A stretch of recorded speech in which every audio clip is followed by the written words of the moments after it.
થોડાક વર્ષો પૂર્વે અમદાવાદ જેવા શહેરની અંદર એક ભાઈ રહેતા હતા. એને બિઝનેસ માટે બેંગ્લોર સાઈડથી કઈ ડીલ પ્રાપ્ત થતી હતી. એટલે તાત્કાલિક બપોર સુધીમાં બેંગ્લોર પહોંચવાનું હતું. ફ્લાઇટ સિવાય બીજો કોઈ ઓપ્શન નહોતો. ટિકિટ બુક કરવા માટે પ્રયત્ન કર્યો. ત્યાં સામેથી ઉત્તર મળ્યો કે સોરી સર, બધું પેક થઈ ગયું છે, બુક થઈ ગયેલું છે. અને લાખોનો લાભ થયો તો છતાં પણ બુકિંગ મળતું નહોતું. એટલે અનહેપ્પી થઈ ગયા, ઉદાસ થઈ ગયા. થોડીક વારથી ત્યાં સામેથી પાછો ફોન આવ્યો કે you got the chance, you are lucky, તમને ટિકિટ એક મળી જાય છે, એકનું કેન્સલેશન થયું છે. એટલે પાછા હી બીકેમ હેપી, પાછા આનંદમાં આવી ગયા. પોતાની કાર લઈને એરપોર્ટ તરફ જતા હતા ત્યાં રસ્તામાં ગાડીનું ટાયર ફ્લેટ થઈ ગયું, પંક્ચર પડ્યું. એટલે પાછા ઉદાસ થઈ ગયા, અનહેપ્પી થઈ ગયા. થોડીક વારથી ત્યાં રિક્ષાવાળો આવ્યો કે ડોન્ટ વરી, રિક્ષામાં બેસી જાઓ, એરપોર્ટ સુધી હું પહોંચાડીશ. રિક્ષામાં બેઠા અને ફરતી પાછું એરપોર્ટ નજીક દેખાવા લાગ્યું. એટલે પાછા હેપ્પી થઈ ગયા. ત્યાં રસ્તામાં રેલવેનું ક્રોસિંગ આવી ગયું અને ટ્રેન આવતી હતી, બંધ કરી દીધું ફાટક. અને ઘણી વાર આપણે નક્કી હોતું નથી ક્યારે ખોલે, એટલે રાહ જોતા હતા. પછી થાક્યા, અનહેપ્પી થઈ ગયા. રિક્ષાવાળો કે ડોન્ટ વરી, અંડરબ્રિજનો રસ્તો મેં જોયો, ત્યાંથી લઈ જઈશ. ત્યાંથી બહાર કાઢ્યા, પાછા હેપ્પી થઈ ગયા. એરપોર્ટ પર પહોંચ્યા બોર્ડિંગ માટે, હજુ તો રિક્વેસ્ટ કરે, ત્યાં જવાબ મળ્યો કે sorry sir, you miss the flight, flight તો ઉડી ગઈ છે, તમે રહી ગયા. એટલે પાછા અનહેપ્પી થઈ ગયા. વેઇટિંગમાં બેઠા ત્યાં સ્ક્રીન પર ન્યૂઝ આવતા હતા કે હમણાં થોડી મિનિટો પહેલા જે ફ્લાઇટ ટેક ઓફ થઈ હતી એ આકાશમાં ક્રેશ થઈને બધા લગભગ મરી ગયા છે. એટલે પાછા હેપ્પી થઈ ગયા. માણસ માત્રના જીવનમાં એવું છે, આપણું ગમતું થાય ત્યારે હેપ્પી અને અનગમતું થાય ત્યારે અનહેપ્પી. આપણે જઈએ ને સિંગને શરબત મળે તો હેપ્પી, ને જો ખૂટી ગયું હોય તો અનહેપ્પી. સતત માણસના જીવનની અંદર સુખ અને દુઃખની ઘટનાઓ એ બન્યા કરે છે. Main is a pendulum between the tears and smile.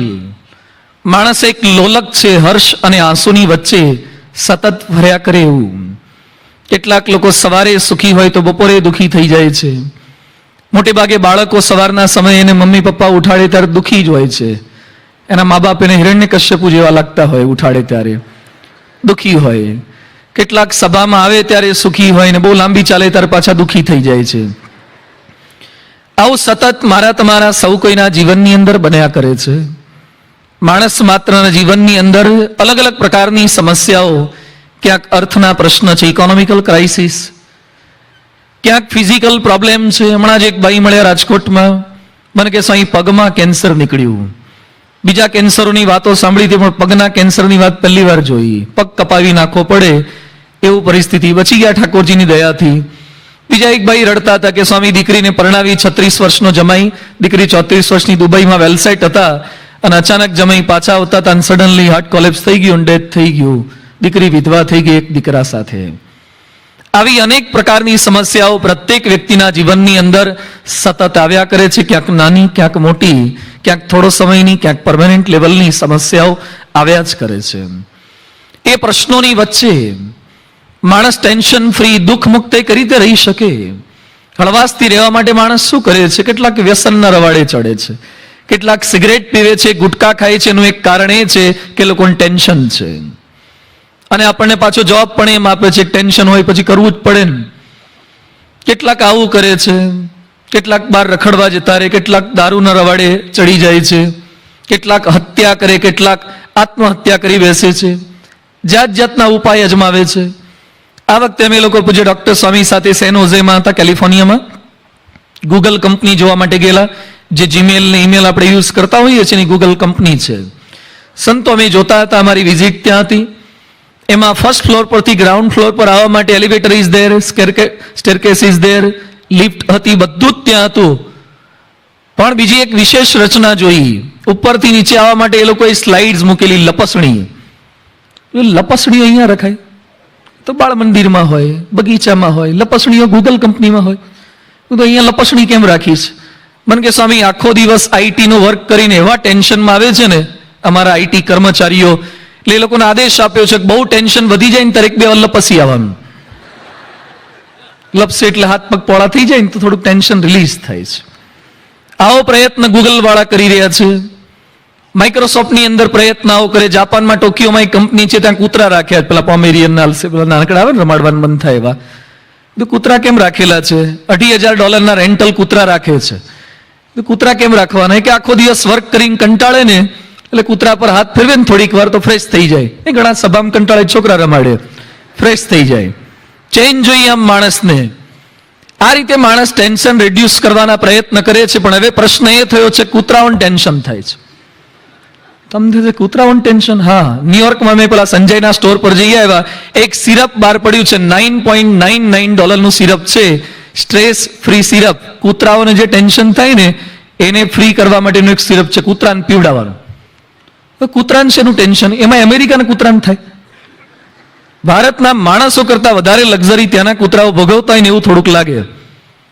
એના કૂતરાઓ રોડ પર સંડાસ કરે, તેના માલિકે ભેગું ફરવાનું, નીચે મળ નહીં પડવા દેવાનું, અદ્ધર ઝીલી લેવું, ગુરુનું વચન હેઠું ન પડવા દેવું, $500 દંડ થાય. આવું તો ઘણા અહીંયા છોકરાઓ નથી કરતા હોતા. આવું ત્યાં કૂતરાઓનું આટલી સુખ સાહેબી મળે છે, અને છતાં એ લોકોને ટેન્શન. કારણ કે જેના ઘરમાં રહેતા હોય પતિ પત્ની ઝઘડ કરે, એમાં કૂતરાને ટેન્શન થાય છે. એટલે એનું સિરપ બહાર પાડ્યું છે. અમેરિકાના કૂતરાઓને સિરપ લેવા પડે છે. જોઈ આવો આપણા ગુજરાતના ગોંડલના ડાગિયા કૂતરાઓ છે, કઈ ટેન્શન? ધક્કા મારે, ધકેલે તો એ પાછા ફ્રેશ આવી જ જાય ફરતી રોટલો ખાવા માટે. કારણ કે આપણા કૂતરાઓ પણ ધાર્મિક છે. ભારત આધ્યાત્મિક દેશ છે. તો જીવનની અંદર પ્રત્યેક વ્યક્તિના જીવનની અંદર પ્રશ્નો આવે છે. એની વચ્ચે ખાવું, ખવડાવવું, વ્યસન કરવા, મરવું, મરી જવું, ઇટ્સ નોટ પરમેનન્ટ સોલ્યુશન. એ કોઈ શાશ્વત ઉપાય નથી. એની વચ્ચે કોઈક એવા શરણમાં આપણે જઈએ, એવા આશ્રય જઈએ તો માણસ એ દુઃખ મુક્ત બની જાય છે.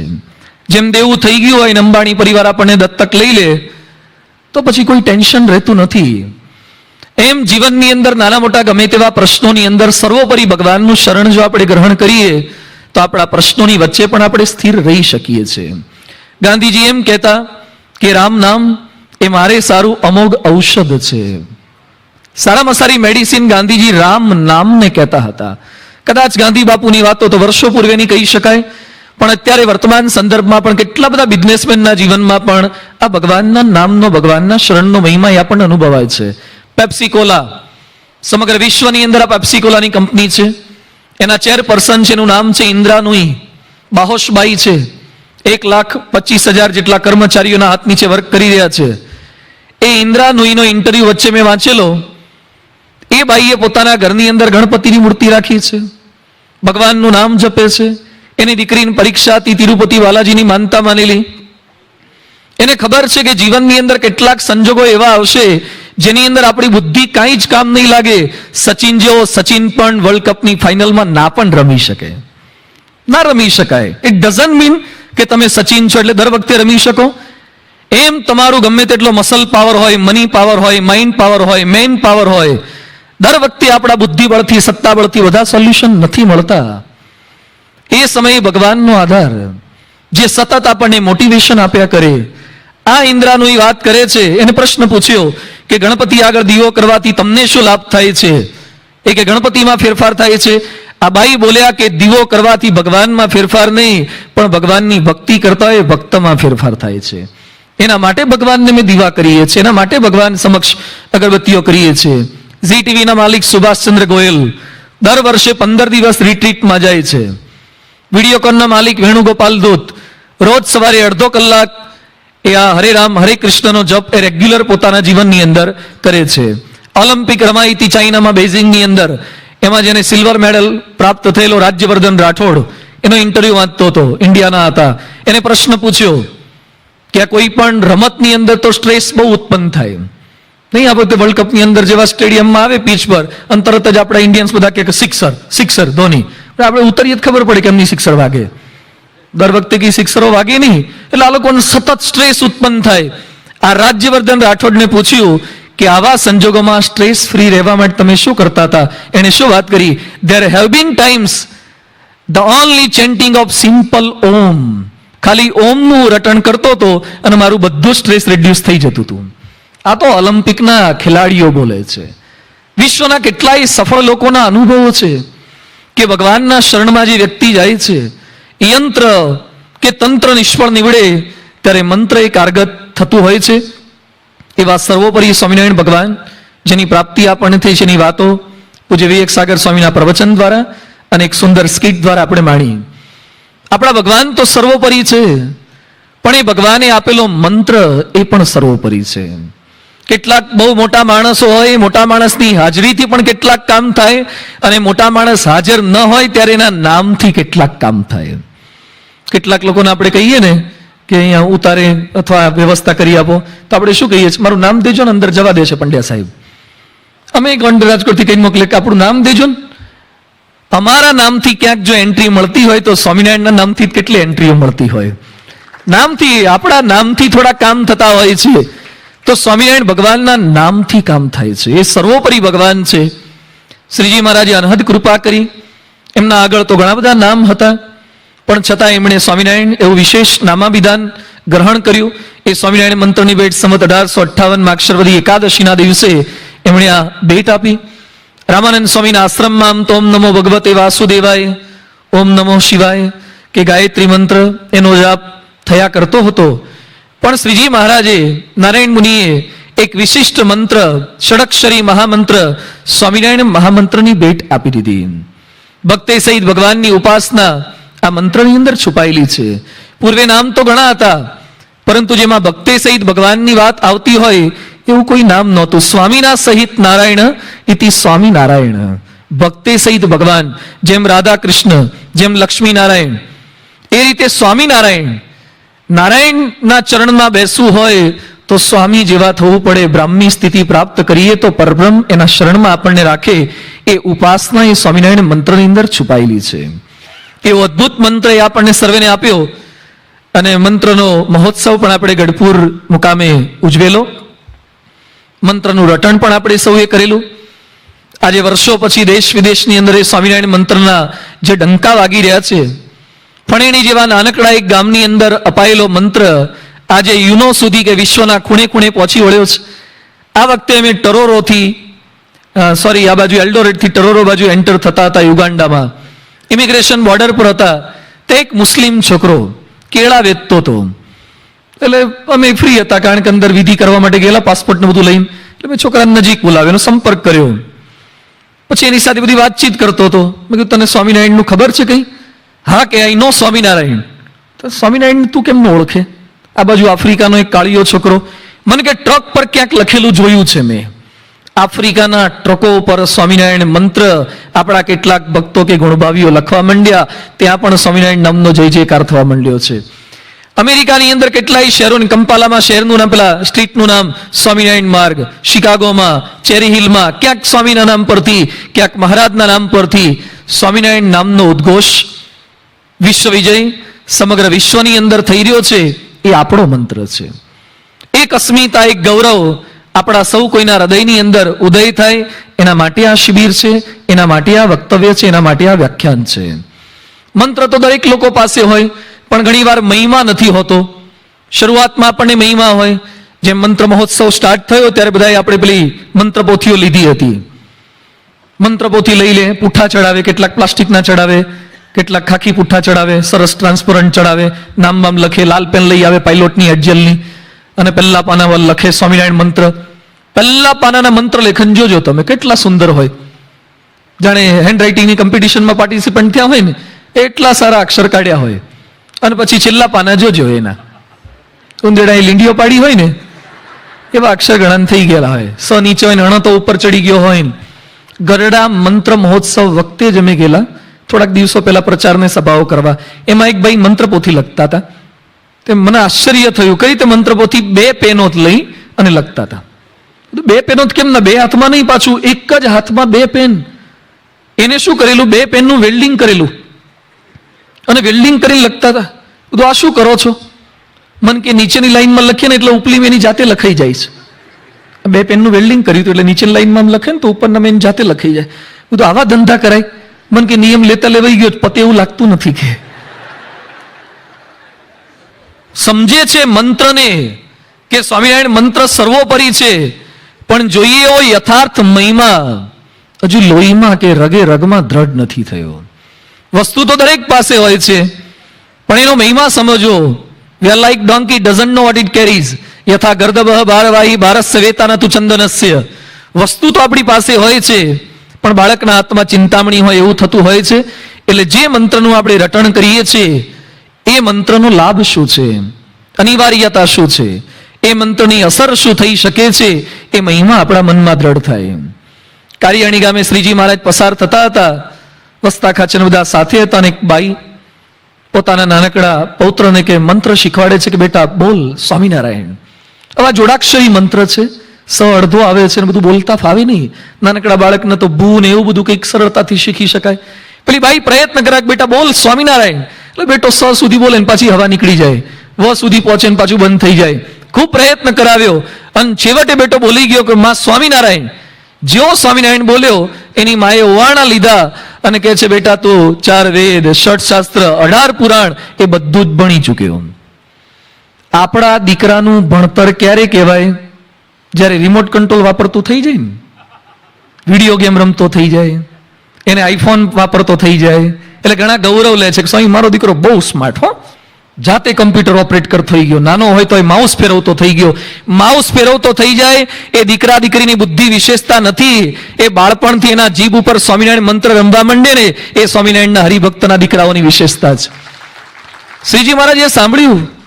શ્રીજી મહારાજ કહે છે આ બાઈને સ્વામિનારાયણ મંત્રનો કેટલો મહિમા છે, એનું આપણે મુક્તાનંદ સ્વામી જેવું કલ્યાણ કરવું પડશે. મંત્ર એ બાઈ પાસે જે હતો એ જ મંત્ર મારી તમારી સૌ કોઈ પાસે છે. પણ એ મંત્રનો આ લેવલનો મહિમા સમજાય એ ખરેખર સ્વામિનારાયણ મંત્રનો મહિમા એ આપણે સમજ્યા કહેવાય. બીજો મંત્ર તો એક શબ્દ છે, સ્થૂળ શબ્દ છે. આપણને ઘણીવાર એમ થાય, કેટલાક લોકો મંત્ર બોલતા હોય, ધૂન બોલતા હોય, એટલે કેટલાક બહુ બુદ્ધિશાળી હસતા હોય કે આ લોકો શું જપ કર્યા કરે છે. આપણે ઘણીવાર આરતી પછી નહીં સ્વામિનારાયણ કરતા હોય ત્યારે કેટલાક નવા આવી ગયા ને એને લાગે કે ક્યારે પતાવાના છે. અને એમાં યોગી બાપા જેવી જો ધૂન કરતા હોય તો કંટાળો જ આવે, કેટલી લાંબી ચલાયા કરે. સ્વામિનારાયણ સ્વામિનારાયણ શું થાય સ્વામિનારાયણથી? શબ્દની એક અસર છે. હમણાં જ એક ઈમેલ આવ્યો, જાપાનમાં એક સાયન્ટિસ્ટે સંશોધન કર્યું છે.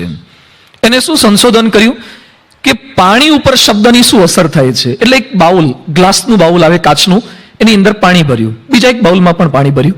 પછી આ પાણી જે ભરેલું હતું એને પાણીને એમ બોલે કે તું ખરાબ છે, નકામું છે, ગંદુ પાણી છે, તને પીવાની કઈ મજા આવે એવું નથી. પાણીને ટીકા કરે. પાણી કંઈ સાંભળવાનું નહોતું, પણ છતાં પાણીની સામે ઉભો રહીને 10-15 મિનિટ સુધી પાણીને ગાળો બાંધી.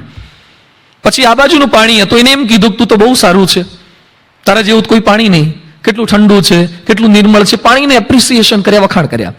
પછી બંને પાણીને ડીપ ફ્રીઝમાં મૂક્યા અને બરફ બનાવી દીધા. બરફ બનાવ્યા પછી એવા સ્પેશિયલ ઇક્વિપમેન્ટ્સથી એ લોકોના ફોટોગ્રાફ પાડ્યા. ફોટોગ્રાફ પાડ્યા પછી જે પાણીને ગાળો બાંધી હતી ને એના અંદરના પ્રોટોન, ન્યુટ્રોન, ન્યુક્લિયસ એ બધા વેરવિખેર હતા. અને જે પાણીના વખાણ કર્યા હતા ને એનું અંદરનું સ્ટ્રક્ચર એકદમ વ્યવસ્થિત હતું. પાણીને એ શબ્દની અસર થાય છે. આ વૈજ્ઞાનિકે સાબિત કર્યું કે માનવ શરીર એ પણ શેનું બનેલું છે? પાણીનું બનેલું છે. આપણામાં મહત્તમ ભાગ પાણીનો છે. તો જો પેલા બહારના એક પાણી પર શબ્દની અસર થતી હોય તો આપણા શરીર પર, મન પર, અંતર પર શબ્દોની ચોક્કસ અસર થાય છે. શબ્દ બદલી શકે છે, શબ્દ ફેરફાર કરી શકે છે. તો સ્વામિનારાયણ મંત્ર એ બળીઓ છે, એનાથી ફેરફાર થાય. કેટલાક ફેરફાર આપણે જાતે આપણી અંદર નથી કરી શકતા. આપણો ક્રોધ કેટલી વખત નક્કી કર્યું છે. ઘણા હરિભક્તો પણ આપણને કહે છે કે સ્વામી મારો ગુસ્સો બહુ છે, કેટલી વાર મારી પત્નીને મેં માર્યા છે અથવા છોકરાઓને હાથ ઉપાડું છું. ઘણા પછી જાતે ને જાતે રડતા પણ હોય છે, હાથ પછાડતા હોય છે. આપણને સૌ કોઈને અનુભવ છે. પણ આ સ્વભાવ એ આવા મંત્રથી ટળી શકે છે. ગુરજાલીલાલ નંદાજી વડાપ્રધાન શાસ્ત્રીજી મહારાજ સમક્ષ વાત કરી કે સ્વામી મારો ક્રોધ બહુ ભારે છે. અને શાસ્ત્રીજી મહારાજે આદેશ આપ્યો કે જ્યારે પણ ગુસ્સો આવે ત્યારે સ્વામિનારાયણ સ્વામિનારાયણ એ રટણ કરવું. શાસ્ત્રીજી મહારાજના વચનમાં વિશ્વાસ રાખી એમને રટણ કર્યું અને ખરેખર નંદાજીના જીવનમાં એ અનુભવ થયો કે સ્વામિનારાયણ મહામંત્રના રટણથી, સ્મરણથી, અનુસરણથી એ ક્રોધ નિવૃત્ત થયો. કદાચ એ વાતો તો આપણે જોયેલા નથી, કેટલાકે જોયેલા છે જૂના હરિભક્તોએ, પણ આ વખતના પ્રકાશની અંદર જ ઘણા બધા સ્વામિનારાયણ મહામંત્રના પ્રકાશની અંદર ઘણા બધા પ્રસંગો આવેલા. વીરચંદભાઈ મોદી આ વખતે યાત્રામાં પંડ્યા સાહેબ બધા સાથે હતા. બહુ સમર્પિત હરિભક્ત, ઉત્સાહી, કેફવાળા હરિભક્ત. એનું જીવન યોગી બાપાના યોગમાં આવ્યા પહેલા બહુ અતિશય વિચિત્ર હતું. ગુસ્સાવાળો સ્વભાવ, ખેરાલુના વતની, અતિશય ગુસ્સો. એની સગાઈનું કંઈક નક્કી કર્યું ને એના મા બાપ કંઈક બહારગામ ગયા અને કંઈક રસોઈમાં વાંકું ચૂકું પડ્યું હશે, ગુસ્સામાં આવી ગયા અને પાણીયારા પર જેટલા માટલા હતા બધા જ ફોડી નાખ્યા ગુસ્સામાં. બેનને મારઝૂડ કરે ને આવું બધું બહુ કરે. એના મા બાપ પાછા આવી ગયા. ચોરીનો સ્વભાવ, લોકોના જૂતા ચોરી આવે, પછી ત્યાં ગામડામાં પેલા જાજરૂ જવાન લોટા આવે ને લોટા વેચી આવે, કોકના ચવાણું ખાઈ જાય. જાજરાના લોટા બાકી ના મૂકે શું કરતા હોય. આવી પ્રકૃતિ એ વીરચંદ મોદીની હતી. આવો ક્રોધી સ્વભાવ પણ જો સત્પુરુષના યુગમાં આવ્યા અને સ્વામિનારાયણ મંત્રનું રટણ કરતા થયા, મંત્રનો મહિમા સમજ્યા, આજે એમની સાથે રહીએ ત્યારે આપણને અનુભવ થાય છે કે પરિવર્તન શક્ય છે. મંત્રથી પરિવર્તન શક્ય છે. તો આપણા જીવનની અંદર પણ જે કંઈ આપણી આવી પ્રકૃતિઓ હોય એ પ્રકૃતિ કેવળ સ્વબળથી નહીં ટળે, એ પરમાત્માના બળથી કહેતા મંત્રના બળથી એ ટળી શકે છે. શબ્દનો આ પ્રભાવ છે.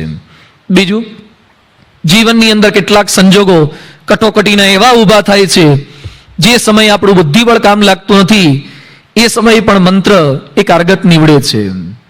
સંદીપભાઈ મહેતા બોમ્બેના આપણા સોલિસિટર છે, સંનિષ્ઠ યુવા કાર્યકર છે, બહુ જ બુદ્ધિશાળી પ્રતિભા, સંસ્થા પ્રત્યેનું અનેરું મમત્વ.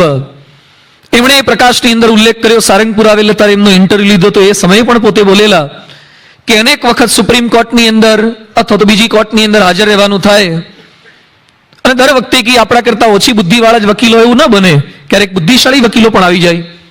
આપણી પાસે જેટલી આર્ગ્યુમેન્ટ શક્તિ હોય એના કરતા કદાચ એની પાસે પણ વધારે હોય, ડોક્યુમેન્ટ્સ પણ એ લોકો પાસે વધારે હોય. સંદીપભાઈએ લખ્યું છે કે મારા જીવનની અંદર પણ જ્યારે આવા સંજોગો ઊભા થાય ત્યારે સ્વામિનારાયણ મંત્રનું રટણ હું કરું છું. એમાં એ અક્ષરધામનો કેસ જ્યારે સુપ્રીમ કોર્ટમાં ચાલતો હતો અને ખૂબ જ બીક, ગભરામણ કે કદાચ સામેવાળી પાર્ટીની વાતો વધારે સાંભળી અને સુપ્રીમ કોર્ટના ન્યાયાધીશ જો સ્ટે મૂકી દેશે તો અક્ષરધામનું બધું જ ફંક્શન એ આપણે પાછું ઠેલવું પડશે, લાજ જશે આપણી. અને સંદીપભાઈ સખત ગભરામણમાં હતા અને જે સમયે દલીલ કરવાનો સમય હતો એ સમયે આંખો બંધ કરીને કેવળ મંત્રનું રટણ કરતા હતા. આવો સોલિસિટર લેવલનો વ્યક્તિ કહે છે કે મારા LLB ના સ્ટડી કરતા મને સ્વામિનારાયણ મંત્ર વધારે કામ લાગ્યો છે. એ મંત્રે મને ધીરજ આપી છે, એ મંત્રે મને બળ આપ્યું છે. તો જીવનની અંદર આવા સંજોગોની અંદર પણ મંત્ર આપણને હૃદયથી અનેરું બળ આવા સંજોગોની વચ્ચે ટકવાનું આપે છે. આ મંત્ર થકી રક્ષા થાય છે, દૈહિક રક્ષા, આંતરિક રક્ષા. આ વખતે નૈરોબીમાં જ ધવલ કરીને આપણો પાયલોટ યુવક છે, બહુ સંનિષ્ઠ તિલક ચાંદલાવાળો સત્સંગી યુવક છે. એની સાથે અમે બેઠેલા, અમને જ્યારે બોમ્બેથી કેન્યા લઈ ગયા ત્યારે જે પાયલોટ તરીકે એ જ ચલાવતા હતા. એ ધવલે વાત કરી કે સ્વામી પાયલોટની લાઈફ એટલે આમ તો થોડુંક સેફ જર્ની જ, પણ છતાં થોડીક બીક તો રે, કંઈ નક્કી નહીં ક્યારે શું થાય કરે. પણ જ્યારથી મને આ મંત્રનો મહિમા દ્રઢ થયો, હું કોઈ પણ વખતે ટેક ઓફ કરતા પહેલા આપણી ઓલ ઇન વન મૂર્તિ એ મારી સામે કોકપિટની અંદર ત્યાં પધરાવું, ભગવાનનું સ્મરણ કરું, પ્રાર્થના કરું અને પછી જ ફ્લાઇટ ટેક ઓફ કરું છું. મારી સાથેના બધા જ બીજા પાયલોટ વ્હાઇટ હોય કે બ્લેક હોય એ લોકો ક્યારેક મૂંઝવણમાં મુકાઈ જાય, પણ આજ સુધી મને ક્યારેય પ્રશ્ન થયો નથી. કેટલાક એવા સંજોગો બન્યા છે કે જેની અંદર આ મુસ્લિમ કન્ટ્રીની અંદર મને મોકલવામાં આવતો હતો, એની અંદર સામાન પૂરો પાડવા માટે યુનો તરફથી હું પાયલોટ તરીકે ત્યાં જતો હતો, જેમાં રિસ્ક હતું. કદાચ અમારું પ્લેન એ લોકો ક્રેશ કરી નાખે તો, પણ હું આટલી વખત ગયો છતાં અમારા પ્લેનને કંઈ ન થયું. અને જેવો મેં ત્યાંથી રિઝાઇન કર્યું, કેન્યા એરવેઝમાં જોબ જોઈન કરી અને થોડાક સમય પછી જ મને સમાચાર મળ્યા કે બીજું જે પ્લેન હતું એને હાઇજેક કર્યું ને એ લોકોને આપણા જ આફ્રિકન પાયલોટનો જ સખત ત્રાસ આપ્યો. અત્યાર સુધી મારી રક્ષા થઈ એ કેવળ સ્વામિનારાયણ મંત્રથી રક્ષા થઈ છે. સ્વામિનારાયણ મંત્ર આવા સંજોગોની વચ્ચે રક્ષા કરી શકે છે. ભુજમાં ભૂકંપ થયો એ સમયે રેસ્ક્યુ ટીમને બધી આવી ગયેલી, પણ એક બાઈ અંદર દટાઈ ગયેલા અને લગભગ 70 કલાકે બહાર નીકળ્યા છે. 70 કલાક એટલે 3 દિવસ જેવું એવરેજ થઈ ગયું. 3 દિવસ ખાધા પીધા વગર પણ એ બાઈ, સ્વામિનારાયણની બાઈ અંદર જીવતી રહી. ઇઝરાયલ કા કે રેસ્ક્યુ ટીમ વાળા હતા, અંદર બધું મશીનરીથી પછી ખોલીને જોયું, પહેલા એ લોકોનો અવાજ સંભળાયા કરતો હતો, કંઈક અંદરથી બોલાય છે. તો પેલા કેમેરા અને બધું માઇક્રોફોન ને બધું નાખ્યું, અંદરથી સ્વામિનારાયણ સ્વામિનારાયણ સ્વામિનારાયણ અવાજ આવતો હતો. બધું પેલો મલબો બધો દૂર કરી અંદરથી બહાર કાઢ્યા. એક આપણા સ્વામિનારાયણના સત્સંગી બહેન ભુજના ભૂકંપ પછી 3 દિવસે 70 કલાક પછી જીવતા નીકળ્યા. એને પૂછ્યું કે તમે કઈ રીતે જીવી શક્યા? એ કે મારો બીજો કોઈ જ આધાર નહોતો, ખાલી સ્વામિનારાયણ મંત્ર એ જ મારો આધાર હતો. આવા સંજોગોની વચ્ચે પણ મંત્ર એ આપણી રક્ષા કરી શકે છે. ચોથી વસ્તુ, જીવનમાં શારીરિક દુઃખો, કદાચ મરી ન જવાય પણ ફિઝિકલ પેઇન, રોગ એની વચ્ચે જે સ્થિરતા રાખવી એ અતિશય કઠિન છે. રિપોર્ટમાં જો કે મેં એક પ્રસંગ લખીને મોકલેલો શિકાગોના નિરલ મહેશભાઈ પટેલનો. નિરલ આપણો ત્યાંનો સનિષ્ઠ યુવક છે. એની સાથે આ વખતે બેઠા હોય, મહેશભાઈ સાથે પણ બેઠા. મહેશભાઈને એક દીકરી થયેલી. દીકરી હજુ તો એકાદ અઠવાડિયાની થઈ, તેને કિડનીમાં ઇન્ફેક્શન થયું. ડાયાલિસિસ પર રાખવી પડે, બંને કિડની ફેલ થઈ ગઈ, કિડની કાઢી નાખવી પડી અને દીકરી સખત રીબાઈ. એટલે મહેશભાઈ પટેલે બાપાને પ્રાર્થના કરી કે સ્વામી કાંઈ ધામમાં લઈ જાઓ, કાંઈ સાજી કરો. બાપાએ કીધું એનું કર્તવ્ય પૂરું થઈ ગયું છે, ઋણાનું બંધ, એટલે હવે ભગવાન તેડી જશે. અને એક જ વર્ષમાં એમની દીકરી ધામમાં જતી રહી. 2-3 વર્ષ પછી એમના ત્યાં બીજા એક સંતાનનો જન્મ થયો. એનું નામ નિરલ રાખવામાં આવ્યું. બાળક હતો, પુત્ર હતો. અને જે તકલીફ દીકરીને હતી સેમ એવી તકલીફ આ નિરલને સ્ટાર્ટ થઈ. નિરલને પણ કિડનીમાં ઇન્ફેક્શન, એને પણ ડાયાલિસિસ કરવું પડે. ખૂબ રીવાતો હતો, પીડાતો હતો. એટલે ગોંડલ અક્ષરદેરીમાં પણ એને લાવવામાં આવ્યો. 24 ગોળીઓ દિવસની ક્રશ કરી અને 5-7 દિવસના છોકરાને અંદર પીવડાવી પડે. મા બાપ આ જોઈ નહોતા શકતા. પછી નક્કી કર્યું કે આપણે કિડની એની બદલે પિટ્સબર્ગમાંથી એક નવી કિડની લીધી. કિડની ફિટ કરવાનો પ્રયત્ન કર્યો, એ સેટ થોડોક સમય થઈ, પાછી રિજેક્ટ થઈ ગઈ. એના બાપુજીની મહેશભાઈની કિડની લીધી, એને સેટ કરવાનો પ્રયત્ન કર્યો, બોડી એ રિજેક્ટ કરી નાખી. બીજી એક વેચાતી લીધી, એ કિડની સેટ કરી, 3 વખત કિડની બદલવી પડી. પછી એ હિંમત હારી ગયો. એણે નક્કી કર્યું કે મારે આત્મહત્યા કરીને મરી જવું છે. સંતોને ખબર પડી, બાપા પાસે એને લાવવામાં આવ્યો. હવે મરવાની વાત બાપા આગળ કરી તે કરી શકાય કે બાપા પરમિશન આપો ને, હવે મરવા જેવું છે એવું કહેવાય. એટલે બાપા સામે જોઈ નહોતો શકતો. સ્વામીએ પોતાનો હાથ એના માથા પર વસાર્યો.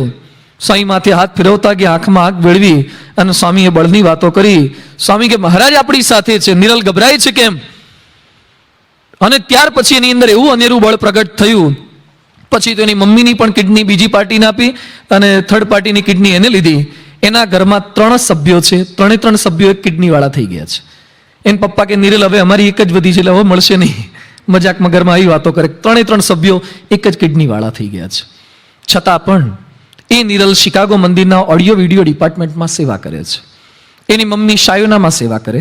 એના પપ્પા રિચમન્ડ વર્જિનિયામાં જોબ કરે છે. સેટરડે સન્ડે જ આવે છે. મેં એને કીધું કે અમને તો શરદી થાય તો એ ભગવાનને ગાળો ભાંડીએ છીએ કે શરદી મટતી નથી. માથું દુખે તો એમ થાય છે કે માનતા માની મરી ગયા તો એમ માથું મટતું નથી. તને આટલી તકલીફો છે, છતાં તું ટકી કેમ શક્યો છે? એણે વાત શું કરી કે સ્વામી, હું જ્યારે પણ યોગી બાપાની મૂર્તિ સમક્ષ દર્શને જઉં ત્યારે યોગી બાપાને એમ કહું છું કે સ્વામી, આપને કેટલા બધા સોયા પેલા વિજ્ઞાન દાસે ખોસ્યા હતા, સાણસીથી આપના પેલા માંસના લોચા કાઢી નાખ્યા હતા. આટલી તકલીફોની વચ્ચે આપ હસતા રહી શકતા હતા, તો મને એવું બળ આપો કે મને ડાયાલિસિસમાં ઇન્જેક્શનની સોયોના ગમે તેટલા ગોદા આપે છતાં હું પણ હસતો રહી શકું. હું જે ટકી શક્યો છું એનું કારણ આપણી પરંપરા અને સાથે સાથે બાપાના આદેશથી આપેલો મંત્ર, એના હિસાબે હું ટકી શક્યો છું. જ્યારે રોગોની વચ્ચે આપણી હિંમત ખૂટી જાય, કેટલાક રોગ એવા છે ડોક્ટર બદલો, દવા બદલો, રોગ નહીં બદલાય. કેટલું પ્રયત્ન કરશું છતાં નહીં ટળે ભગવાનનો મોકલેલો મોસલ. એની વચ્ચે સ્થિરતા રાખવી હોય તો ભગવાનનું રટણ, ભગવાનનું સ્મરણ, એના થકી આ શક્ય બને છે. 5મી વસ્તુ, ગુણાતીત સ્વામીએ જે વાતોમાં લખ્યું છે કે આ મંત્રે કરીને કાળા નાગનું ઝેર ઉતરી જાય, ઝેર ન ચડે. અને એમાં તો બ્રહ્મ સ્વરૂપ યોગીજી મહારાજનો ગોંડલ અક્ષરદેરીનો જ આ પ્રસંગ છે. પણ કદાચ આપણે એમ કહીએ કે તો સત્પુરુષ હતા એટલે એમને ઝેર ચડે જ નહીં. કેટલાક આપણે આવી વાત કરતા હોઈએ કે એમને ચડતા હશે કે ઝેર કઈ, આ તો અક્ષરદેરી સુવડાવે, બાકી ના સુવડાવે તો એમને કંઈ ના થાય. પણ આવા ઘણા બધા પ્રસંગો પણ અત્યારે બનતા હોય છે. ત્યાં ફ્લોરિડાની અંદર ભાવેશ રમણભાઈ પટેલ કરીને આપણો એક યુવક છે, એના મિત્રો સાથે કઈ ટૂર પર ગયો હશે અને એને કોબરા કરડ્યો. કોબરા, રેટલ સ્નેક, એકદમ આવો સાપ કરડ્યો અને તાત્કાલિક આમાં તો થોડીક વારની અંદર ઝેર ચડમ અને શરીર ખોટું થઈ જાય, લીલું પડી જાય. પણ એને જેવું કર્યું એને સ્વામિનારાયણ મંત્રનું રટણ સ્ટાર્ટ કરી દીધું, હોસ્પિટલાઇઝ કર્યો. 9 ડોક્ટરોની કમિટી પ્રયત્ન કરતી હતી. ડોક્ટરો હિંમત હારી ગયા, કોઈ રીતે સાજો નહીં થાય. એના બાપુજીને વિશ્વાસ રમણભાઈને કે ના, તમે પ્રયત્ન ચાલુ રાખો, કંઈક થશે, મારું મંત્રનું રટણ ચાલુ છે. અને પ્રયત્ન કર્યો. ડોક્ટરને કંઈક સૂજી આવી, બીજા ડોક્ટરની સલાહ લીધી અને જે બાળકને કોબરા કરડ્યો હોય એ ફરતી કોઈ દિવસ સાજો થાય ખરો? પણ સ્વામિનારાયણ મહામંત્રના વિશ્વાસથી, મહિમાથી એનું ઝેર ઉતરી ગયો ને આજે એ સારામાં સારી સેવા ત્યાં અમેરિકાની અંદર કરી રહ્યો છે. મંત્રના રટણથી કાળા નાગનું ઝેર પણ ઉતરે એ વાતો એ સાકાર થતી આપણને લાગે છે. ભૂત પ્રેતની ઉપાધિ આજે લોકો ગમે તેટલા ભણેલા હોય ને તો એ થોડીક બીક આવી લાગ્યા કરે છે. ભૂત પ્રેતની કંઈક થઈ જશે, કોકે મૂઠ મારી ના હોય, કોકે દાણા જોડાયા હોય. જયલલિતા જેવી બાહોશબાઈ, તામિલનાડુની મુખ્યમંત્રી, છતાં પણ એને કોકે કીધું કે તમે ઇલેક્શનમાં હારી જાઓ છો એનું એક કારણ છે. કે શું કારણ? એ કે તમારા નામનો સ્પેલિંગ છે ને LALITHA છે, ત્યાં એ લોકો થા લખે. તો કે શું કરવાનું? એ કે THA ની જગ્યાએ TA કરો ને તો જીતી જાઓ. તે સ્પેલિંગ બદલી રાખ્યો. આ લેવલના માણસો પણ આવી અંધશ્રદ્ધા રાખતા હોય, જ્યારે સ્વામિનારાયણનો જે કંઠી પહેરે હરિભક્ત થાય એના જીવનમાં દોરા ધાગાની લેશ માત્ર બીક નહીં, સ્વામિનારાયણ મહામંત્ર કશું જ ના થાય આપણને.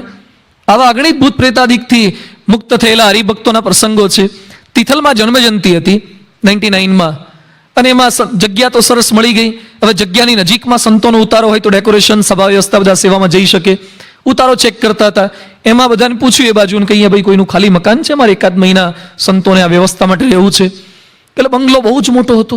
બંગલાનું નામ આશીર્વાદ બંગલો, અને એકદમ રોડ ટચ બંગલો. એટલે એક બાજુવાળાએ શું કીધું કે બંગલો છે, ખાલી જ છે. એટલે આપણે પૂછ્યું કોઈ રહે છે? ના ના, કે કોઈ જ નથી રહેતું અને આવવાનું એ નથી. એટલે આપણને શંકા ગઈ, કેમ કોઈ આવવાનું નથી? મેં કીધું કોણ રહે છે? કે ભૂત રહે છે. અને આમાં કેટલાય બધા હેરાન થયા છે, કોઈ રહેવા આવતું જ નથી. મરી ગયો, જેને મકાન બનાવ્યું તે જ મરી ગયો. એટલે કે તમે લોકો આમાં હિંમત કરશો? એટલે સંતો કે અમારે કશો જ વાંધો નહીં, હમણાં આગળ પાછળ કંઈ હોતું નથી. દિવસે હરિભક્તોને કથા કરીએ છીએ, રાતે ભૂતને કરશું. અમે સંતો એ મકાનની અંદર 1 મહિનો ભૂતવાળા ડાક બંગલામાં અમે રોકાયા. બીજા દિવસે સવારે અમે સંતો બહાર નીકળ્યા ને, તો બહાર ત્યાંના આજુબાજુના માણસો બહાર ઊભા હતા. એટલે મેં પૂછ્યું કેમ બહાર ઊભા છો? એ કે અમે જોવા આવ્યા તમે લોકો જીવો છો કે મરી ગયા. કે જોવા આવ્યા, બોલો ચેક કરવા. કાંઈ ના થાય. હવે જેને મંત્રમાં વિશ્વાસ છે, દ્રઢતા છે ને કોઈ કશું કરી શકતું નથી, તો સ્વામિનારાયણ મહામંત્રનો આ લેવલનો મહિમા આપણને દ્રઢ થાય. અને મૃત્યુ જેવા સંજોગોની અંદર કદાચ મોત તો જેનું નિશ્ચિત છે, નિશ્ચિત સમયે આવે જ છે, પણ મોત પછી જે આફ્ટર શોક લાગતા હોય છે એ ન લાગે એના માટે પણ સ્વામિનારાયણ મહામંત્ર જ. આપણે કોઈ ધામમાં જાય ત્યારે પણ સ્વામિનારાયણ મંત્રની ધૂન કરાવીએ છીએ. બેસણા ઉઠમણામાં કે સ્મૃતિ સભામાં જઈએ ત્યારે પણ પ્રાર્થના સભા કરીએ છીએ. અંદરથી એક બળ પ્રગટ થાય છે. આવા કેટલાય આપણા હરિભક્તો છે, યોગેન્દ્રભાઈ પરમાર હોય કે મધુભાઈનો દીકરો અક્ષરધામમાં ગયો હોય, છતાં પણ એ લોકો સ્થિર રહી શક્યા છે. મંત્રનું રટણ, સત્પુરુષના વચનમાં વિશ્વાસ. તો મંત્રના આવા અનેકવિધ લાભ છે. આપણા જીવનની અંદર પણ આપણે જ્યારે જ્યારે પ્રયત્ન કરીએ ત્યારે ચોક્કસ આપણને સૌ કોઈને પણ આની અનુભૂતિ થશે. પણ આપણી BAPS સંસ્થાની એક આગવી વિશેષતા શું છે કે મંત્ર તો કદાચ સ્વામિનારાયણના બીજા ફાંટામાં પણ આ જ મંત્ર છે, પણ આપણી વિશેષતા BAPSની એ છે કે સ્વામિનારાયણ મંત્ર પણ છે, અને મંત્ર જેના રગે રગમાં દ્રઢ છે એવા મંત્રને જીવનારા પ્રમુખ સ્વામી મહારાજ આપણી પાસે છે. મંત્ર બોલનારા તો ઘણા હોય, કદાચ એને સ્વામી બાપા કરતા વધારે સારી ટ્યુનથી ધૂન ગાનારા પણ હશે. અલગ અલગ કંપોઝ, સોના રૂપાની જેમ કંપોઝ કરનારા એ ધૂનવાળા હશે. સ્વામી કદાચ એવી ધૂન નથી બોલાવી શકતા, પણ સ્વામી મંત્રને જીવે છે. સ્વામીના શ્વાસોશ્વાસ એ મંત્રનું અખંડ રટણ છે. એ સ્વામિનારાયણ મહામંત્રના ધારક સંત છે. અનેકવિધ પ્રસંગો આપણે જાણીએ છીએ કે સ્વામીના જીવનની અંદર મંત્રમાં કેટલો વિશ્વાસ છે. ખરેખર એમનામાં જે વિશ્વાસ છે ને, મંત્રનો જે હદનો વિશ્વાસ છે, એમને સફળતા મળે તો એ સ્વામિનારાયણ, નિષ્ફળતા મળે એ પછી અમદાવાદમાં સરદાર સ્ટેડિયમમાં વાવાઝોડું આવવાનું હોય અને પછી જે માળા ગમકાવા માંડે છે. ગાંધીનગર અક્ષરધામમાં આતંકવાદીનો એટેક થાય અને તરત એ તાળી પાડીને ધૂન ચાલુ કરે છે. ભુજમાં ભૂકંપ થાય એ ધૂન કરાવે છે. કોઈ પણ હરિભક્તને તકલીફ, શારીરિક તકલીફ, આર્થિક તકલીફ, એ ધૂન કરાવે છે. કોણ જાણે એ લોકોની પાસે માસ્ટર કી આ જ છે. કોઈ પણ સંજોગોની અંદર ગમે તેવા પ્રશ્નોની વચ્ચે એમને મહામંત્ર જ યાદ આવે છે. વરસાદ ન વરસતો હોય તો એ ધૂન, વધારે પડતો વરસતો હોય તો એ ધૂન, બે બાજુ કામ લાગે એવી ધૂન છે. વરસાવ હોય તો એ કામ લાગે, બંધ કરવો હોય તો એ કામ લાગે, બે બાજુ ફરે એવી ચાવી છે. કામ થઈ શકે છે એટલો હદ બહારનો વિશ્વાસ. આપણને અંધશ્રદ્ધા જેવું લાગે, પણ સ્વામીશ્રીને પૂર્ણ વિશ્વાસ છે. ખાલી એ મંત્રનું રટણ નથી કરતા, એ જીવે છે. ખંભાલા હિલ હોસ્પિટલની અંદર પણ રાતના સમયે સ્વામી બાપાને બધા સૂતા હતા, અને એ સમયે ડૉક્ટર કિરણભાઈને ક્યાંકથી સ્વામિનારાયણ મંત્રનું રટણ સંભળાયું. એટલે ચેક કરે છે કે મંત્ર ક્યાંથી આવે છે. એમને એમ કે સંતો કદાચ માળા ફેરવતા હશે. જોયું તો આખો દિવસ સેવા કરીને સંતો તો થાકેલા હતા, તો મંત્ર ક્યાંથી સંભળાય છે. બાપાની રૂમ તરફ ગયા તો સ્વામી બાપાના બેડ તરફથી અવાજ આવતો હતો. બાપા તો સૂતા હતા, તો મંત્રનો અવાજ ક્યાંથી આવે છે? એકદમ નજીક ગયા, પ્રમુખ સ્વામી મહારાજની છાતી પર ડૉક્ટર કિરણભાઈએ કાન ધર્યા તો સ્વામી બાપા તો સૂતા હતા, સ્વપ્ન અવસ્થા કે સુષુપ્તિ અવસ્થામાં, પણ એની અંદરથી હૃદયમાંથી સ્વામિનારાયણ મંત્રનો નાદ બીજાને સંભળાય એવો આવતો હતો. એ મંત્રને જીવે છે. જેને ત્રણ અવસ્થામાં મંત્રનું આવું રટણ એ સતત થયા કરે છે, એમની ઈચ્છા એ છે કે આપણે તમામ સંતો ભક્તો પણ મંત્રમાં આવા વિશ્વાસવાળા થઈએ, આવા મહિમાવાળા થઈએ. બાપાને આપણે કંઈ પણ પત્ર લખીએ તો એ જવાબ શું આપે છે કે સ્વામી દીકરા દીકરીનો પ્રશ્ન છે, સ્વામી કે મંત્રનું પ્રાર્થના કરજો. એ કે સ્વામી પરણતો નથી તો એ મંત્ર, પરણ્યા પછી છોકરો નથી તો એ પાછો મંત્ર. દરેક સમયે જીવનની પ્રત્યેક પરિસ્થિતિની અંદર એ રટણ આપણને આનું કરાવડાવે છે. તો આપણા જીવનની અંદર એ દ્રઢ થાય. જે હરિભક્તો જેને મહિમા સમજાયો છે એ કોઈ પણ ખૂણે જાય, ગમે તે પરિસ્થિતિમાં રટણ કરે છે. આપણા પૂજ્ય યોગી પુરુષ સ્વામી છે એનો ભાઈ ગંભીરસિંહ, એ કારગિલની બોર્ડર પર લડવા માટે ગયેલા ઇન્ડિયન આર્મીમાંથી. એ સારંગપુરમાં આવેલા, એની સાથે સંતોએ પ્રશ્નોત્તરી કરેલી. આમ તો પ્રકાશમાં પણ એનો આખો આર્ટિકલ છપાયેલો છે.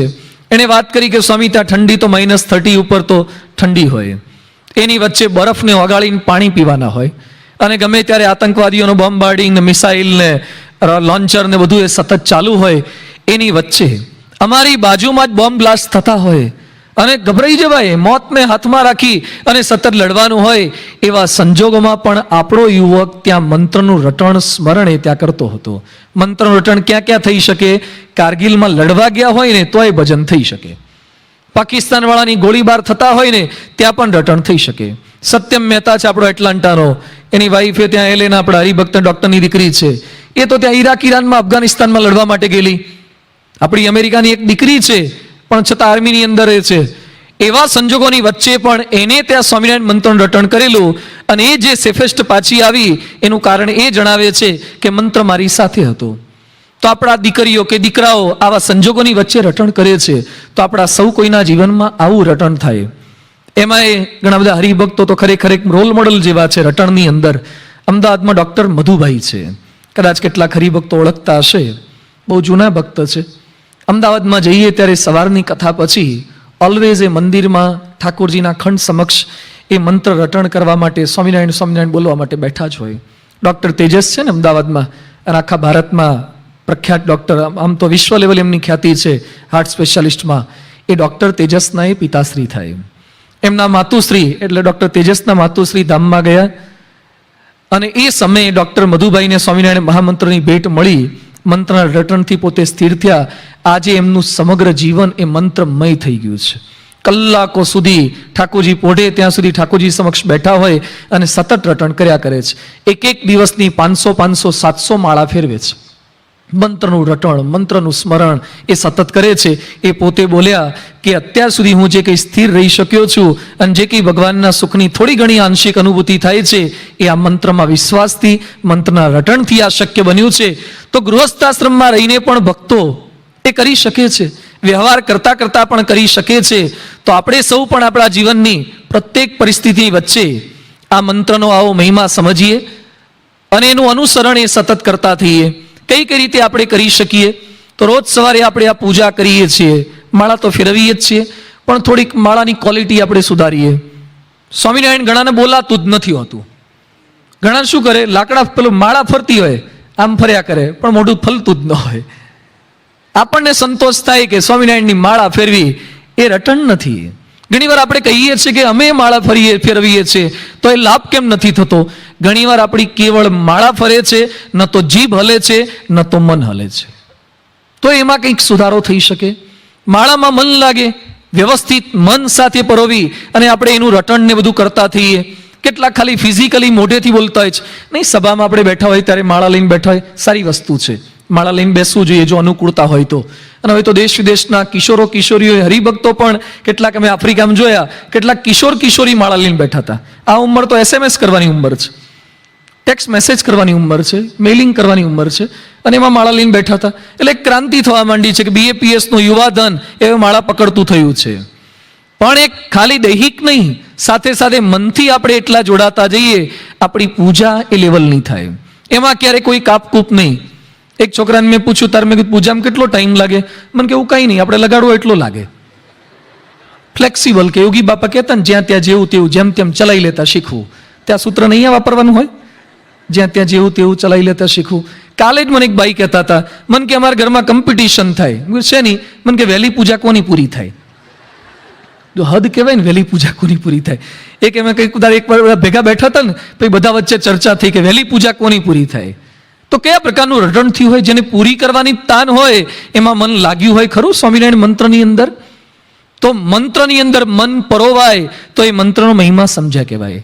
સ્નાનાદિક ક્રિયા કરતા એ વખતે પણ મંત્રનું રટણ, સ્નાન કરતા કરતા કેટલાક સંતો ભક્તોને પણ ટેવ હોય છે, સ્નાન કરતા કરતા મંત્રનું રટણ કરે છે. પણ એમાં તકલીફ એ છે કે પછી મંત્ર બોલવા જઈએ એમાં શેમ્પુ ચોળવાની મજા આવતી નથી અને હાબુ ઘસવાની મજા ના આવે. પણ છતાં થોડો ઘણો પ્રયત્ન કરવો, ભૂલાઈ જવાય, ફરતી પાછું યાદ આવે, થોડું ઘણું મંત્રનું રટણ આ રીતે પણ આપણે કરી શકીએ. જમતા પહેલા, જમતી વખતે, જમ્યા બાદ એ સમયે પણ મહારાજને આપણે ચોક્કસ યાદ કરી શકીએ. અરે ક્યાંક રાહ જોવાની થાય, વેઇટિંગમાં આપણે હોઈએ, કેટલાક પત્ની કાર્યકરો હોય પતિની રાહ જોવી પડે, પતિ કાર્યકરો હોય પત્નીની રાહ જોવી પડે, તો બૂમો પાડ ન કરવી, માળા લઈને બેસી જવું, રટણ કર્યા કરવું. જે કંઈ સમય આપણને મળે એની વચ્ચે રટણ કર્યા કરવું. અમારા બોચાસણમાં એક સ્વામીનું નામ જ નામ પડી ગયું, સ્વામિનારાયણ સ્વામી. આમ તો એનું નામ તો બીજું છે, પણ એમને બધા સંતો અમે કઈ રીતે ઓળખીએ છીએ? તે અમે બધા સ્વામિનારાયણના જ સ્વામી છીએ. તે એકલા કેમ? એને સ્વામિનારાયણ સ્વામી જ કે છે, કારણ કે અખંડ સ્વામિનારાયણ સ્વામિનારાયણ. અને ઘણીવાર ઉત્સવ સમયે બધા સંતો જાજા ભેગા થયા હોય ને, એટલે સંડાસ બાથરૂમમાં લાઈનો હોય, તો એકવાર બધા લાઈનમાં ઊભા હતા અને એમનો વારો હતો. ત્યાં બીજા એક સંત આવે કે મારે જવું છે, તું જો. હા કે તમે જાઓ. એ કે મારે અંદર જઈને સ્વામિનારાયણ બોલવાનું છે ને બહાર સ્વામિનારાયણ બોલવાનું છે. બોલો બીજાને જવા દે, નહીં તો આપણે જવા દઈએ બીજા કોઈકને આપણો વારો હોય. એ કે મારે અંદર એ સ્વામિનારાયણ બોલવાનું, નાયા પછી એ સ્વામિનારાયણ કરવાનું છે, નાયા પહેલા એ સ્વામિનારાયણ જ કરવાનું છે. એનું નામ જ સ્વામિનારાયણ સ્વામી પડી ગયું છે. અખંડ એ રટણ સ્વામિનારાયણનું કર્યા કરે. સાજા હોઈએ, માંદા હોઈએ, એની વચ્ચે સ્વામિનારાયણ. કેટલાક માંદા પડે છે, એની વચ્ચે ટીવી જોયા જ કરે છે. ટીવી ગોઠવી આપો કે બેઠા બેઠા જોયા કરીએ, તો માંદગી વધે. એની વચ્ચે પણ રટણ સ્મરણે આપણે કરી શકીએ. સભાની અંદર સમયનો અવકાશ હોય એની વચ્ચે કરી શકીએ. ફોનની અંદર, કોલર ટ્યુનની અંદર કે રિંગટોનની અંદર કેટલાક હરિભક્તોએ સેટ કરાયું છે, સ્વામિનારાયણ મહામંત્રની ધૂન સેટ કરાવે છે, એને કોલર ટ્યુનમાં હોય છે, કેટલાકના રિંગટોનની અંદર પણ હોય છે. તો આ સેટ કરવું. હરિભક્ત આપણે સ્વામિનારાયણ જાત જાતની ફિલ્મની ધૂનો ન રાખવી. હજુ કેટલાકને અમે ફોન કરીએ ને તારે સામેથી આવું અમને સંભળાય છે, ફિલ્મના ગીતો અમને યાદ કરાવે છે, તાજા કરાવે છે. અમે એક તો ભૂલવાનો પ્રયત્ન કરતા હોઈએ અને તમે બધા આવા ટોન રાખો છો. એટલે આપણા સ્વામિનારાયણના હરિભક્તોએ ભૂલે છું કે આવા ટોન રાખવા જ નહીં. સ્વામિનારાયણ મહામંત્રની ધૂન રાખવી. ઈમેલ કરીએ કોઈકને, એમાં આપણું સ્વામિનારાયણ લખીએ. SMS કરીએ, એમાં ક્યાંક દરેક જગ્યાએ જેટલું આપણાથી રટણ સ્મરણ થઈ શકે એ પ્રયત્ન કરવો. ક્યાંક લખવાનું થાય એ સમયે લખવું. આપણા સગાવાલા આપણા ઘરે આવે, ઘરથી આપણે નીકળતા નહીં, ઘણા ઘરમાંથી બહાર જતા પહેલા સ્વામિનારાયણ બોલે છે, આવતી વખતે સ્વામિનારાયણ કહે. બહુ સરસ ટેવ છે. સતત આપણાથી ફિઝિકલ, કદાચ એમ લાગશે કે સ્વામી આ તો ખાલી ફિઝિકલ થાય છે, પણ શરૂઆત ફિઝિકલ છે. ધીમે ધીમે કરતા આપણો મન, ઇન્દ્રિયો, અંતઃકરણ એ બધું સતત જોડાતું જશે. જેટલું યાદ આવે, જેટલું સ્મરણ આપણે કરતા જઈએ તો ભગવાન આપણને યાદ કરશે. જે એમને યાદ કરે છે એને ભગવાન યાદ કરે છે. કુંડળના અમરાપટગરનો આપણે પ્રસંગ કહીએ છીએ કે રાત્રે પડખું ફેરવતા ફેરવતા શું બોલ્યા? સ્વામિનારાયણ. ની ઘણા ટેવ હોય છે, સ્વામિનારાયણ. પડખું ફરે ત્યારે સ્વામિનારાયણ, અથવા કેટલાક મહારાજ બોલે, સ્વામી બોલે, સ્વામી બાપા બોલે. સરસ ટેવ છે. આ રીતે બધું સ્મરણ કરતા હોય છે. તો પડખું ફરે ત્યાં સ્વામિનારાયણ બોલ્યા, તો બહારથી ન કરતા હતા, દ્વાર ખટખટાવતા. કોણ? એ કે તું જેનું ભજન કરે છે. એટલે કે જેનું ભજન કરું કોણ પણ અત્યારે? એટલે એને એમ કે કદાચ ઊંઘમાં મને આવું સપનું આવ્યું હશે. ફરતી પાછા સૂઈ ગયા, ફરતી સ્વામિનારાયણ બોલ્યા, ત્યાં ફરતી અવાજ આવે, દરવાજો ખટખટાવે. કે કોણ એ કે જેનું સ્મરણ કરે છે. દરવાજો ખોલ્યો તો શ્રીજી મહારાજ ઉભા હતા. કે મહારાજ અડધી રાત્રે આપ અહીંયા ક્યાં? કુંડળ ક્યાંથી? મહારાજ કે છે તું મારું રટણ કરે છે, સ્મરણ કરે છે, એટલે હું અહીંયા આવ્યો. અમરાપટગર કહે છે કે મહારાજ મને તો ટેવ પડી છે. બોલો આવી ટેવ પાડવી આપણે, હા, પડખા ફરતા પણ થાય એવું. મને તો ટેવ પડી છે, હેવા પડ્યા છે કે પડખા ફરતા પણ સ્વામિનારાયણ બોલવાના. મહારાજ શું કહે છે કે અમરા, તને જેમ રાત્રે બોલવાના હેવા પડ્યા છે, એમ અમને હેવા પડ્યા છે કે જે જ્યાં બોલે ને ત્યાં પહોંચી જવાના અમને હેવા પડ્યા છે. જ્યાં સાચા ભાવે રટણ કરે છે ત્યાં મેં પહોંચીએ જ છે. આ પ્રસંગ સાંભળ્યા પછી રાત્રે જઈને ટેસ્ટિંગ ન કરવું કે મહારાજ દરવાજો ખખડાયો કે નહીં. દર વખતે કઈ ફિઝિકલ મહારાજ ના આવે અને આપણે રાહ જોયા કરીએ આખી રાત ઊંઘ બગાડીને કે મહારાજ આયા કે નહીં. એમ કે દર વખતે ફિઝિકલ ના આવે, પણ વિશ્વાસ ભાવનાથી સ્થૂળ દેહે હાજર ના રહે, પણ સૂક્ષ્મ દેહે ચોક્કસ આપણને પ્રતીતિ કરાવે કે અમે તમારી સાથે જ છીએ, હર હંમેશ તમારી સાથે છીએ.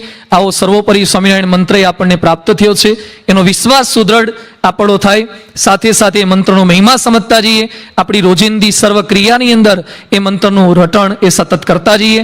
આપણા યોગમાં આવનાર બીજી વ્યક્તિને પણ સ્વામિનારાયણ મંત્ર એનો આપણે પોઝિટિવ રંગ લગાડતા જઈએ. કોઈકને કંઈક તકલીફ હોય, સ્વામિનારાયણ મંત્રની માનતા તમે આપવા માંડો ને, કોણે ના પાડી છે? ગુણાતીતાનંદ સ્વામીની માનતા આપતા હતા, શ્રીજી મહારાજ સર્વોપરીઓની માનતા આપતા હતા. અક્ષયદીના દર્શનનું કે બીજા લોકો બીજે જ્યાં ત્યાં મોકલે છે તો આપણે અક્ષયદેરીનું કહીએ, સ્વામિનારાયણ મંત્રનું કહીએ, જન્મંગલ નામાવલીનું કહીએ. તો ભગવાનનો આવો સર્વોપરી મંત્ર છે અને ભગવાન આપણા એવા છે ચોક્કસ જે મહિમા સાથે સ્મરણ કરે છે અને લાભદાયક એ થાય જ છે. તો આજના શુભ દિવસે એમના શ્રી ચરણો પ્રાર્થના કરીએ કે આપે કૃપા કરી પૃથ્વી પર વધાર્યા, અદ્ભુત એવા દિવ્ય મંત્રની અમને સૌને ભેટ આપી છે.